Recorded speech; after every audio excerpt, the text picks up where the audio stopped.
अस्सलाम वालेकुम guys, welcome back. तो आज हम आपके लिए लेके आए हैं कमर्शियल लेवल पर खाना बनाने के लिए इस्तेमाल होने वाली कुछ ऐसी मशीन्स जो कि बहुत ही तेज़ी से और एक्यूरेट तरीके से काम करती हैं। यह है ऑनियन रिंग्स कटर। यह मशीन कमर्शियल लेवल पर बहुत ज़्यादा मिकदार में प्याज काटने के लिए इस्तेमाल होती है। इसके लिए पहले प्याज कन्वेयर बेल्ट के ऊपर रखे जाते हैं, फिर आगे लगे हुए कटर की मदद से आगे और पीछे से कटते जाते हैं। फिर एक बेल्ट के साथ रगड़ रगड़ कर इनके छिलके उतर जाते हैं।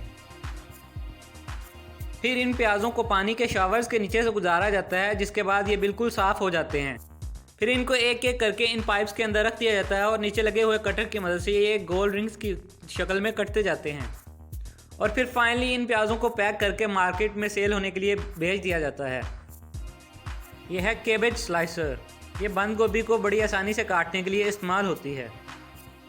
इसके लिए सबसे पहले बंद गोभी में से एक राड गुजारा जाता है और फिर इसे स्लाइसर के ऊपर रख दिया जाता है और फिर इसके ऊपर लगे हुए राड की मदद से इसको गोल घुमाया जाता है और इसके आगे लगे हुए कटर की मदद से ये बहुत ही अच्छी शेप में कट कर नीचे जमा होती जाती है।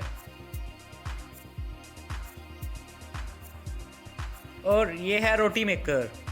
बहुत ज़्यादा मिकदार में रोटियां बनाने के लिए इस मशीन को इस्तेमाल किया जाता है।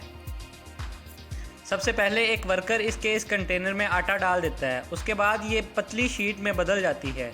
उसके बाद इसके आगे एक और रूलर लगा होता है जो कि इसको गोल रोटियों में तब्दील कर देता है और इसके साथ ही बचा हुआ आटा ऊपर की तरफ निकलता जाता है।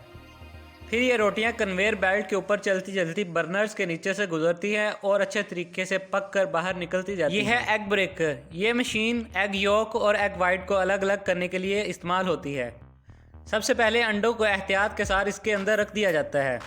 फिर ये मशीन इन अंडों को तोड़ती जाती है और इनके छिलकों को अलग से स्टोर करती जाती है और एग योक और एग वाइट को अलग अलग कंटेनर्स में फिल करती जाती है। फिर इन अंडों को अलग अलग मकसद के लिए इस्तेमाल कर लिया जाता है। यह है यूनिफिलर।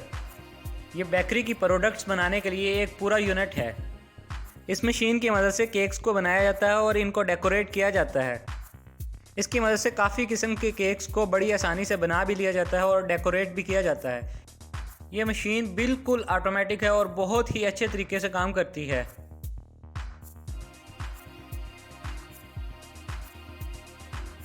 और यह है कॉर्न आइसक्रीम मेकर। इसकी मदद से कॉर्न आइसक्रीम बनाने के लिए सबसे पहले वर्कर्स इसके ऊपर बनी बनाई कॉर्न्स को रख देते हैं और इसके बाद एक नूज़ल की मदद से इनके अंदर चॉकलेट की कोटिंग कर दी जाती है। फिर एक और नूज़ल की मदद से इनके अंदर आइसक्रीम फिल कर दी जाती है। उसके बाद इन कॉर्न्स को उल्टा लटका कर चॉकलेट के अंदर डिप किया जाता है और साथ ही ड्राई फ्रूट्स के अंदर भी डिप कर दिया जाता है, जिसके बाद ड्राई फ्रूट इसके ऊपर चिपक जाते हैं। फिर इन कॉर्न्स को पैक करके भेज दिया जाता है। यह है Apple wax coating machine. Apples को चमकदार बनाने के लिए और इनको ज़्यादा देर तक महफूज करने के लिए इनके ऊपर वैक्स कोटिंग की जाती है। सबसे पहले इनको पानी के नीचे से गुजार कर अच्छे तरीके से साफ़ किया जाता है। फिर इनको वैक्स के शावर्स के नीचे से गुजारा जाता है और इनकी वैक्स कोटिंग की जाती है। और ये वैक्स कोटिंग इंसानी सेहत को बिल्कुल भी नुकसान नहीं पहुंचाती। वैक्स कोटिंग होने के बाद इनको पैक कर लिया जाता है। और यह है ट्रीफ ट्विस्टर।